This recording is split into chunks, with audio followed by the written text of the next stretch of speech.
Salut à tous, c'est Idriss de la chaîne L'amour du maillot et bienvenue sur Ultimo DS pour une nouvelle vidéo de la série l'Euro en maillot.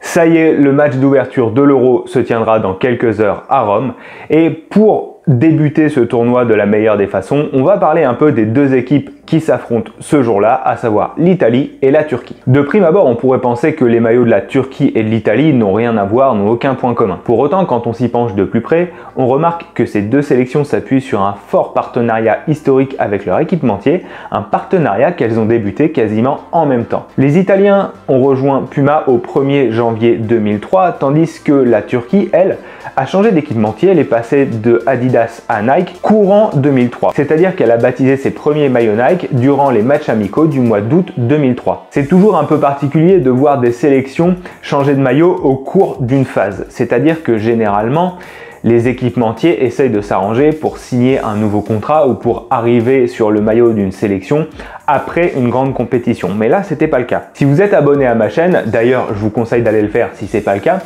vous avez peut-être suivi la série Nike So French dans laquelle je mets en avant l'aspect très franco-français des maillots créés par Nike depuis leur arrivée en 2011. Et justement, dans le premier épisode, j'explique que Nike est arrivé sur les maillots de la France au 1er janvier 2011. Donc c'est pareil, ils sont arrivés sur le maillot de la France en cours d'éliminatoire pour l'Euro 2012. L'Italie avait vécu la même situation en 2003. Ils avaient débuté les éliminatoires avec leur maillot Kappa porté à la Coupe du Monde 2002 pour changer au mois de janvier 2003 et passer chez Puma. Mais pour la Turquie, c'est encore plus particulier puisque cette sélection a fait la moitié des éliminatoires avec les maillots Adidas portés lors de la Coupe du Monde 2002, mais ils ont aussi joué avec leur maillot Adidas durant la Coupe des Confédérations 2003. Donc ce qui est assez notable, c'est que les Turcs ont porté les maillots créés par Adidas, le fameux template double couche pour la Coupe du Monde 2002, mais ils ont aussi porté les maillots créés par Nike pour la Coupe du Monde 2002, puisque Nike n'avait pas encore changé, n'avait pas encore adopté ces maillots-là que je porte, et donc les Turcs se sont retrouvés avec les deux modèles phares des deux grandes marques pour la Coupe du Monde 2002 au cours de l'exercice 2002-2003. Les maillots des deux sélections ont aussi la particularité d'avoir beaucoup affiché le drapeau plus qu'un vrai blason. Pour l'Italie, c'est quelque chose d'assez ancien, on voyait ça dans les années 60, 70, 80, puis avec Diadora dans les années 90 et avec Nike par la suite, l'Italie avait adopté un autre blason, le blason de la fédération, avant de revenir à l'écusson drapeau avec Kappa, puis au début de Puma, avec ce maillot-là, mais aussi avec le maillot porté à l'Euro 2004. À partir de 2006, les Italiens sont revenus à un nouveau logo stylisé. Pour la Turquie, en revanche, c'est vraiment quelque chose de constant. On a toujours vu les Turcs porter simplement le drapeau sur le maillot, peu importe les équipementiers. Alors que la fédération turque a elle-même son blason qu'on peut voir de temps en temps sur les maillots d'entraînement. Au-delà de ça, on voit forcément des différences puisque le maillot italien, lui, a toujours été un petit peu à part chez Puma. C'était un gros coup de la part de la marque allemande de signer l'Italie en 2003 et ils ont toujours fait de l'Italie leur nation phare, leur nation étendard et ils leur ont toujours donné des maillots un peu différents. Donc dans toutes les grandes compétitions, là où les sélections adoptaient les maillots template de Puma, l'Italie avait souvent des maillots un petit peu différents, un petit peu plus stylisés, un petit peu plus personnalisés. On avait compris que ça se passerait comme ça dès l'arrivée de Puma en 2003 puisque comme vous pouvez le voir, et j'en avais parlé dans ma vidéo sur les maillots extérieurs de Puma à l'Euro 2020 sur ma chaîne, je vous y renvoie, l'Italie dès 2003 a adopté le fameux col que nous on avait découvert avec les maillots de Monaco. Pour l'anecdote, c'est Francesco Totti qui a été le premier buteur de l'histoire de l'Italie avec ce maillot en éliminatoire pour l'Euro 2004 contre la Finlande. Puis à la phase finale de l'Euro 2004, on se souvient des templates de Puma qui étaient portés notamment par la Bulgarie, la Suisse ou la République tchèque. L'Italie n'avait pas ce maillot-là. L'Italie avait un maillot beaucoup plus sobre, beaucoup plus simple, beaucoup plus italien.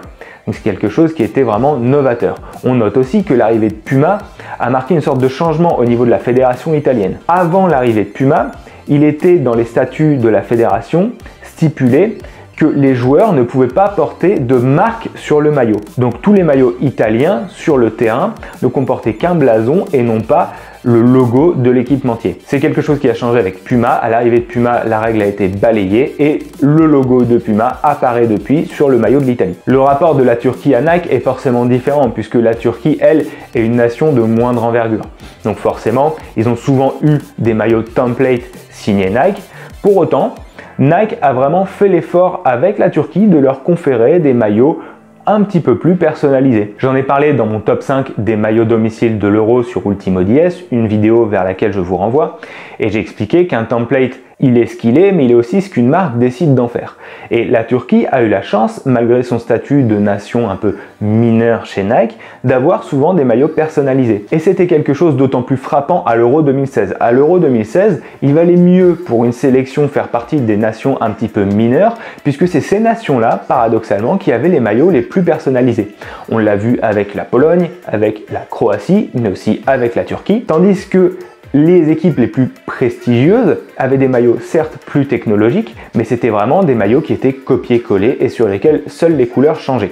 Donc voilà, la Turquie, malgré ce statut de nation un petit peu inférieure, qui n'est pas considérée comme une nation premium chez Nike, a toujours eu des maillots relativement personnalisés, des maillots que j'ai toujours considérés très réussis et très beaux. Enfin, pour conclure, vous remarquerez que le maillot que je porte sur moi est le maillot que la Turquie aurait dû porter à l'Euro 2004 si elle s'était qualifiée. Malheureusement, à l'époque, et à la surprise générale, les Turcs étaient tombés en barrage contre la Lettonie et ils n'ont donc pas pu étrenner le maillot Total 90 lors de la phase finale. Les Turcs s'étaient inclinés 1-0 à l'aller en Lettonie et ont concédé le match nul 2-2 à domicile au retour, malgré le fait qu'ils menaient 2-0 à l'heure de jeu. Ce maillot a également été porté lors des qualifications à la Coupe du Monde 2006, Coupe du Monde 2006 que les Turcs ont malheureusement manqué.